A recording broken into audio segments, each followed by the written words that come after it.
Hello, everybody. We're coming to you from Black Wolf CrossFit with the 2019 update show for the CrossFit Games Open here at Black Wolf. I am joined by Joel and our newest addition to the team, Miranda. It's good to have you guys with me. Good morning, Ben. Morning. It was an exciting weekend for the Open. So we did skip 19.1 in terms of the update show because we didn't have the team had not yet come together. But now that we are united and it feels so good, we'll be doing this every Monday for this week plus 3 more weeks for the duration of the Open. We had 19.2 released last week on Thursday night, and it was a good one. It was. Can someone confirm? And I think Miranda would know more than Joel. Miranda, this was a repeat, right? This was a repeat. Yes, Joel, it was. Do you remember what it felt like in, what was it, 2016? 2016, yes. I honestly don't remember doing this workout, though. Okay. I don't think I started the Open until 2017. Okay. So, That's why I didn't think you would know. So I'm glad you were so Yeah. confident in your response. All right. So officially, you're not on the microphone, so you cannot speak. All right. So officially, it was a repeat. But with most of our athletes, this is their first or second Open. So they're kind of in the same boat as the rest of the couch, where it doesn't matter if it's a repeat because it was new to them. So for those that don't know, since Joel's fidgeting right now, I will go over what the workout was. And it was one of Dave Castro's favorite ideas, which is give them a time frame in which to potentially complete a task and dangle the carrot of more time to work if you were to complete that amount of work.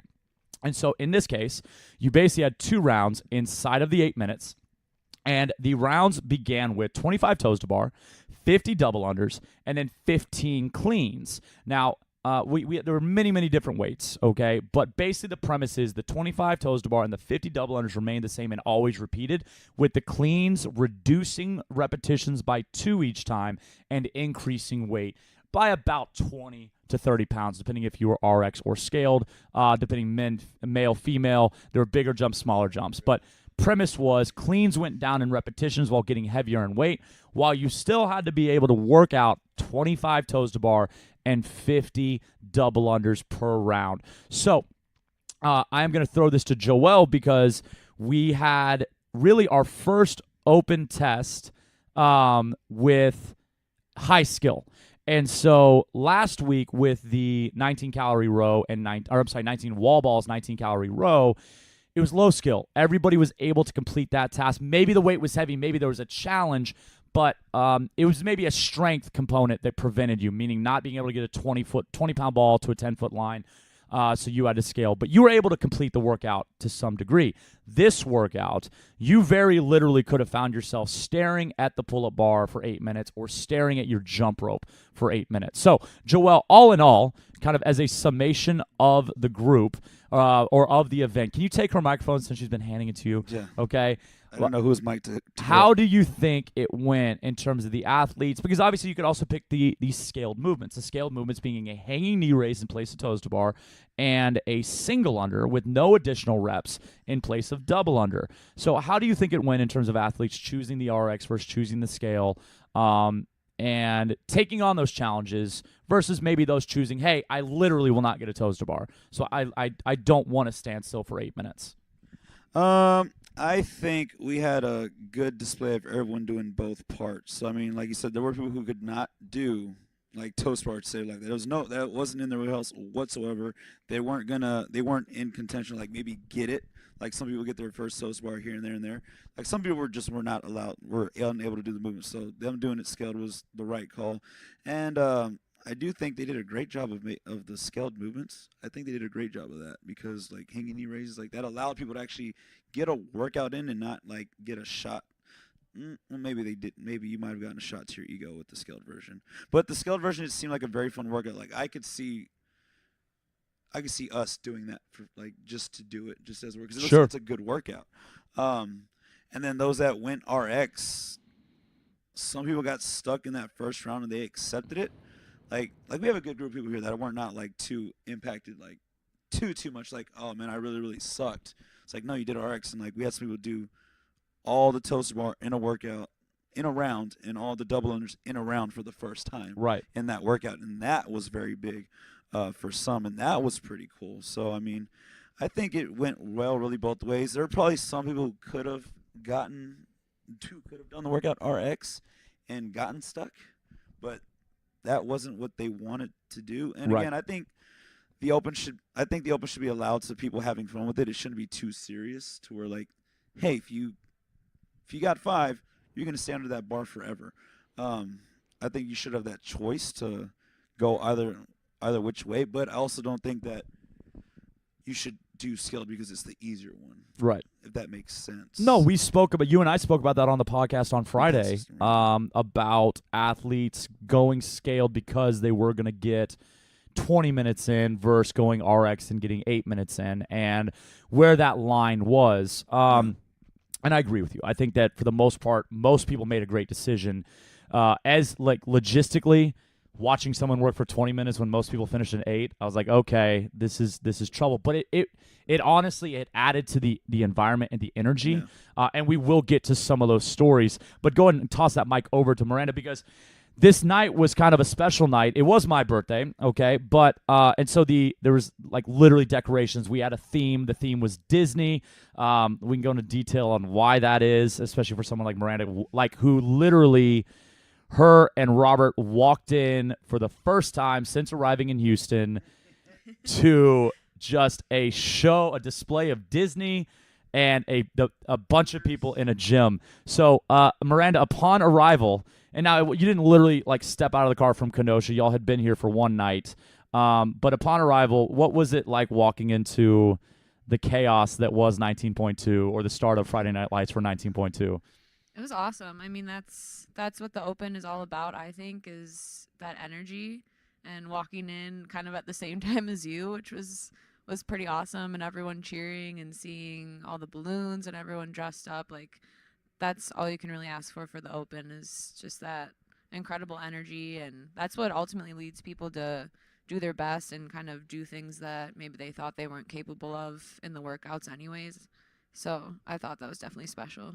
Awesome. Yeah, I mean, it seems silly that something like costumes can change something, but I do think, to me, watching how many people were willing to dress up, I mean, from Zach, who, I mean, look, Zach's a grown-ass man with a beautiful wife and 2 kids. That's a grown adult, and he dressed up like Olaf, like a homemade Olaf outfit, to Joel Balderas, who is a grown-ass man. He's an attorney, and he's running around like a stripper. I mean, and he's dressed as Mickey Mouse. I have a great Polaroid with him. It did add to the energy because it led, I believe you're spot on, that it did lead to some of the specific events that we're going to talk about, the celebrations of people overcoming things. But real quick, for both of you, so kind of share the mic here, do we have a favorite outfit? I thought Maddie's outfit was really cute. It was really cute. It was like the pink version of Minnie Mouse. Yeah, Madeline Garcia, our team member Maddie, she dressed up, that tutu, everything. That was all like within a few days as well. Yeah. I think you have to mention Elle's Tinkerbell. Oh, yeah, that was great. Elle's too. Tinkerbell. She had glitter flying during those toes yes, to bar. yes, she did. Yeah, it was very, very magical. Some great outfits.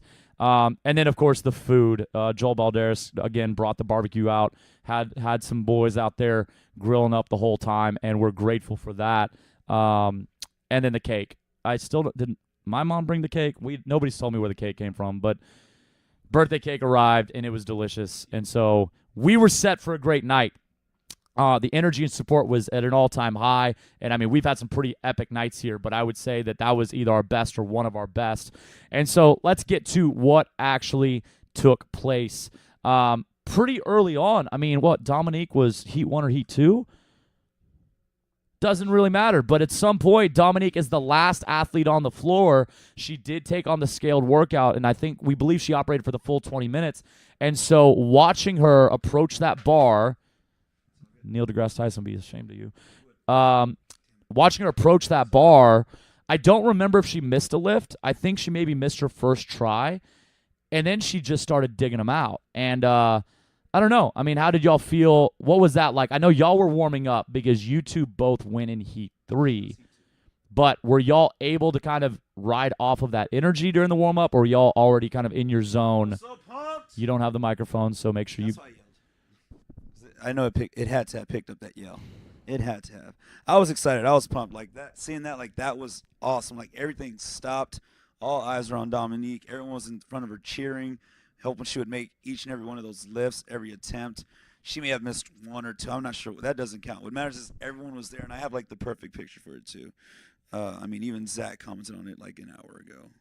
Right there, like that's the display. Like, should I walk away with it? I don't know. No one could see it, but No, you I'll have put a it up. crowd I'll of put it in the people video. in front of Dominique. She's under the bar. She's standing up. Everyone's yelling. Like this building was just electric. That's a great Like, photo. That's such a good photo. It was nuts. You know, something else I remember, and Miranda had mentioned this, was, Miranda walks in and she's got a Judge Heat 1, and she had Greg, and the beauty of Greg was, as he's moving, he's not concerned about going faster. He's like, hey, am I doing all right? Are my reps good? Is the quality right? Am I doing it correctly? And I think that just speaks to how great that was. What was that? And kind of your first introduction to our athletes, and especially someone like Greg, who I don't believe was here when you were here, so I don't think you would even mention him. Which is also the beauty of how we run the Open, where you might be counting for someone you don't know. Right. Yeah. I mean, that was one of the first impressions I even had coming here, was that everyone moved really well, and you could tell that they really cared about their form. And so I thought that was really cool that, he was doing his squat cleans, where he mostly did like a power clean and then wrote it down into the bottom of a squat. But I was like reminding him how many he had left, and he was like, well, how's my form though? Like, what's my form looking like? And so then I kind of threw in a couple tips there to help him out, keep his chest up a little bit more. But that was really cool. I thought that was awesome. Yeah, our people, he specifically, the humility of spirit is so appreciated here, but he does kind of represent, the greater group, which is, they do want to make sure they're moving well, and we've all been in gyms and environments where that is not the priority. The priority is like, why did you no rep me? That should have counted. It's like, bro, you didn't get close to parallel. Right, and especially in the Open too, and I think there can be a lot of debate in the Open this year because it is so different than it's been in the past. But with the way CrossFit is kind of going, where it's more of like the general population and more focused on like health overall and not so much competition, I think we're going to start seeing a lot more of that in things like the Open, which obviously is a good thing. But I know some people are obviously upset that the Open is different. And with workouts like last week, 19.1, where it's one where essentially everyone can do it. Right. Some of the more competitive people are like, well, throw stuff in there that not everyone can do, so there's both sides, and some people get upset. But I think overall it's a good way that CrossFit is going more towards general health and overall wellness and all that. And so I think we may start seeing some more of that in the Open as well, of more focus on form. It'll be fascinating to see the evolution of the Open now that it's no offense to whoever wins it, but it's purposeless as far as the games goes. Meaning, if you're that top guy or top girl in the country, and in every country, so like one person, then great, it's very powerful for you. Mm-hmm. But for 99% of the participants, it really is just about community. It's about what your gym puts on. And so if the gym's not doing something special, Joel and I are aware of a gym locally that we're judging one of the athletes for, because there's nobody there that took the judges' course. There's nobody that, because it's different now, they saw no reason to take part in it. Right. And I have another gym that one of the side businesses is working with, and he was talking about how ridiculous the Open is now and how it's just too much work for him. And so if anybody wants to do it, he'll let him do it, but he's not going to promote it. And it was just, the opportunity is missed. I mean, nobody's complained about the work more than me. Nobody's complained about the logistics and managing the number of people more than I have. But we will still do it every year, because the opportunity for the community to come together, the opportunity for you to be in front of people when you are an athlete that would probably not compete, probably never be on that stage. It's so empowering. And we forget, especially if we came up playing sports where we played in front of people. We were in front of people already. There are people in our classes that have never performed in front of people, have never been told great job. And so the Open is this chance for, in that picture with Dominique, and I don't know Dominique's history in terms of but if, say she's never performed in front of people, well, she's got 20 people right there in her face telling her how amazing she is in the middle of her biggest challenge. Right. And that's so powerful. And if we take that away, because it's hard to set up or because we're not going to regionals anymore, that's so short-sighted. I wonder, and this is not, we need to move on, but I have a bigger question of like, are gyms going to end up closing now that they can't hang their hat on being a regional capable gym? Right. That would be interesting to see. But I mean, like I said, it's all about the magic of the open is a real thing. Like, Yes. that's what gets you to do things you never thought you'd be able to do. And I think it makes people possibly more inclined to do like local competitions or something because it helps them feel more comfortable in that kind of environment. And then you're seeing everyone in the gym, whereas if you only go to 5:30 a.m. class or 6:30 p.m. Right. class, you know, it brings everyone together and you're there to have fun. It's fun. Absolutely. And and I would be remiss, I'd be silly to not mention the performances of the two people on the couch as well as Robert. I mean, some of the most motivating performances we're watching. You two lift. You two went head-to-head in heat number 3, and then Robert was heat number 4, I believe. And what? No, he was two. Heat 2, okay. And so I want to ask y'all, and let's throw it back to Joel, since it's been a while since he's spoken on the mic. Yo. And the question will be the same for y'all. Kind of what were the highlights? Turn my mic on. Actually, I'll just hand my mic over to Miranda. Actually, hand her that one. I'll just hand you I'll this hand one. over this mic to Miranda. I want to hear the highlights. I want to hear what maybe snuck up on you. What were the feelings at what point in the 8 minutes, in the 12, whatever we got to? Let's start with this. What were our feelings going in? For me, toes to bar are not my favorite movement. So I Same. knew for sure that I would have to break those up early. So for me, I kind of stuck to 3s. Whereas sometimes in the past, I'd be a little bit more ambitious of like, oh, it's 25, I can do 5s. But now I've learned that I know I can't do that quite yet. So I stuck to 3s, and that felt really good for the first 2 rounds.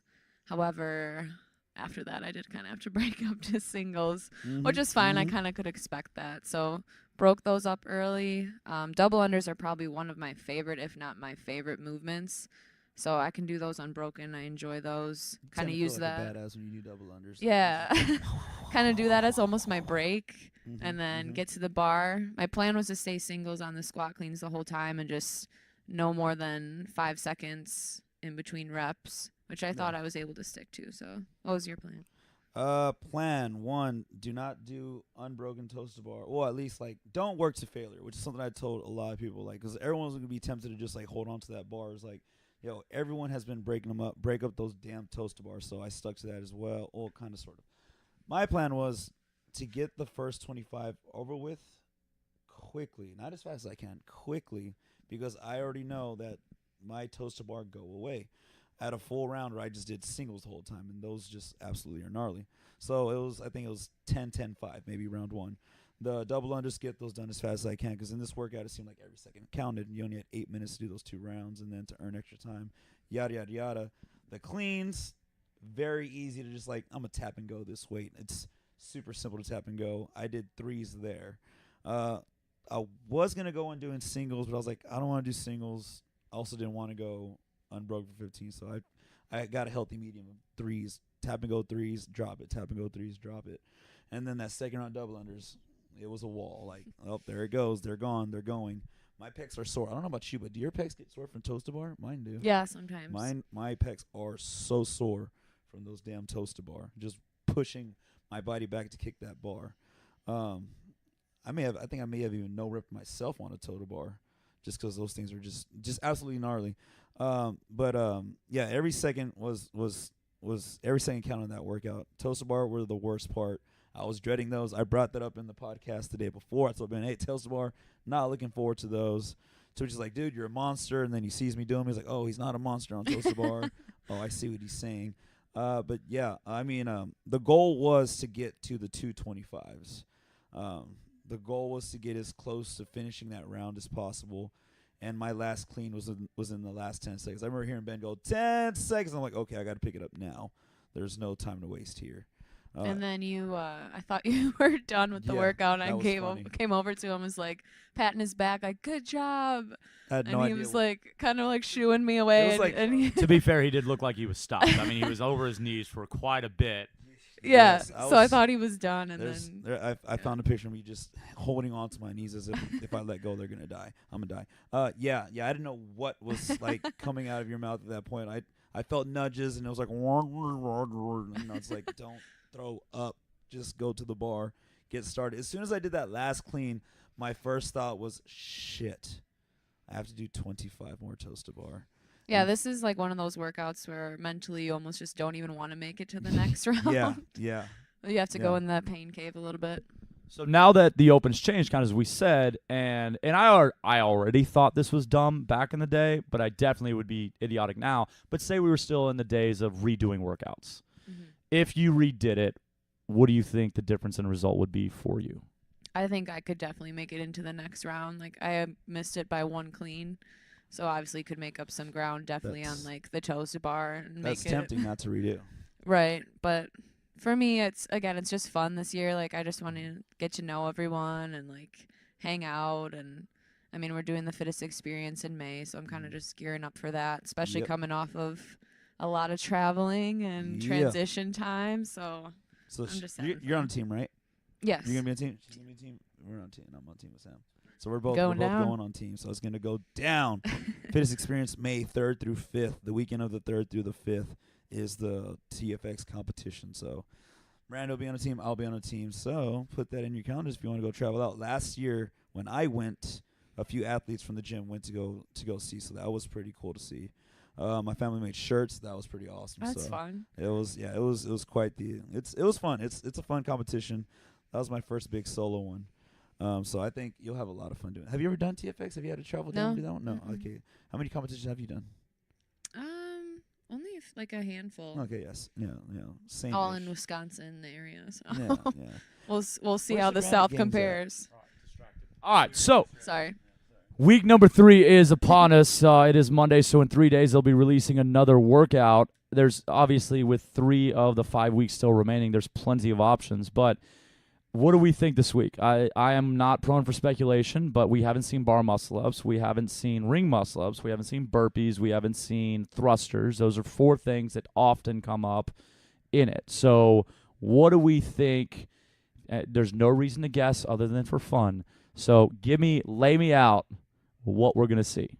We're going to see something with dumbbells, maybe dumbbell snatch. Ooh, that's not bad. Because the whole Guess. dumbbell thing was popular the year before, but Excuse Jax. I'm going to guess something with dumbbells, dumbbell snatch to be specific if I had to take a gander.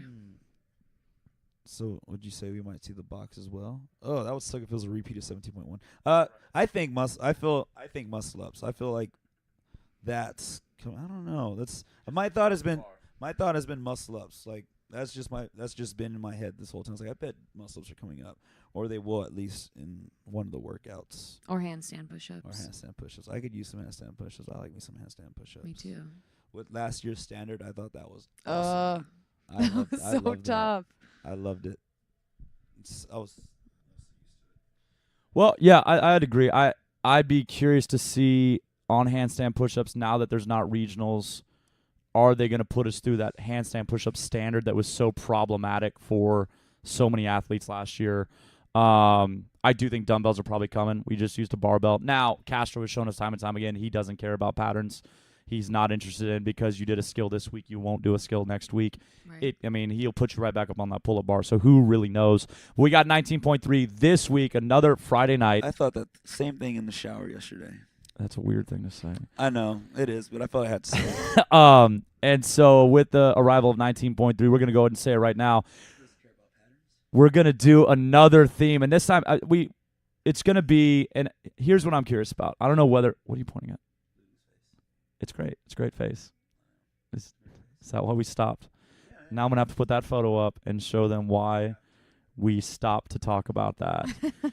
But in 2 weeks, we got St. Patrick's Day, so that's an easy one. So you're going to wear your green in 2 weeks. So this week, what we're going to say that you're going to dress like the stereotypical CrossFitter. So I want to see headbands. I want to see tall socks. I want to see Lulu shorts or whatever shorts. You don't have to go get a brand, okay?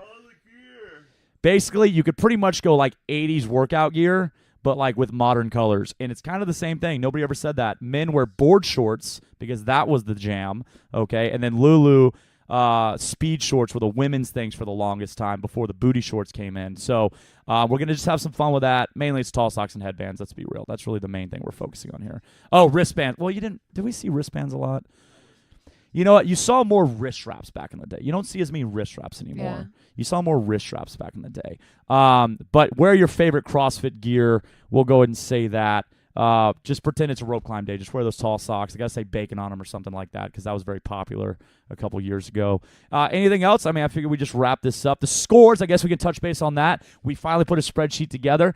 We talked about the top 5 scores are Team Joel right now, and I did not include Joel in that because I don't know. Oh, because I don't have a score to input for Miranda on week 1, so that's not fair to put the coaches head-to-head just yet. So we'll say the top 4. Hey, watch it, David. Watch. Why are you in?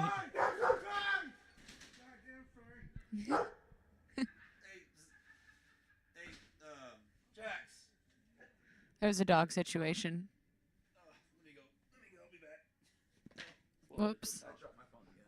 Why the fuck was he in here? I don't know. Sorry, but. Oh, you're fine. Totally fine. What was he pushing in here? Like, what the fuck was he doing? Oh, he was bringing in a TV. I think you got a gift. Okay. Okay. Did you order a new TV? No, my mom and dad got it for my birthday, and it's been at their house. No, he was gonna put it in. The chick got scared as fuck. Go. Jax, you almost came. I'm in a heart attack. Jesus. Okay, let's try that again. Why don't you come sit back down? We'll just edit that, and should still be recording. Yep. 9 minutes, 8 seconds. Come on. Whoops. Edit right around that. Oh, man, excuse me. What the fuck was he doing? He was gonna bring the TV. I don't give a shit. Fix it. Why? Why? I don't know. I don't know why he was gonna do that. She put it there. But Oh, man. Come on, Jax. Why you gotta scare Mr. David like that? well, he didn't start barking until he started freaking out. Yeah, David thought he was gonna die. Then Jax was like, "Oh, you want to die? I'll kill you." Okay. All right. Okay, I'm gonna just pretend. Don't yell at me! Why are you yelling? All right, to wrap it up, we're going to talk about the scores here. So the top 4 are top 5, are Team Joel. So Team Miranda, we got a little bit of work to do here. However, as soon as you get below that top 5, there is a lot of Team Miranda. So not far behind. This is also not the final way we're going to score it. We're going to take into account who performed on Friday night versus who performed during the day. There will be extra points for showing up on Friday night. We're not going to do point deductions for not showing up on Friday night, but you just won't get those bonus points. And then consistency. So far, we've had a ton of people do both workouts. We're going to give a freebie, so if you can't make a week, 1 week, that's fine. But any more than 1 week missed, there's going to be deductions for that.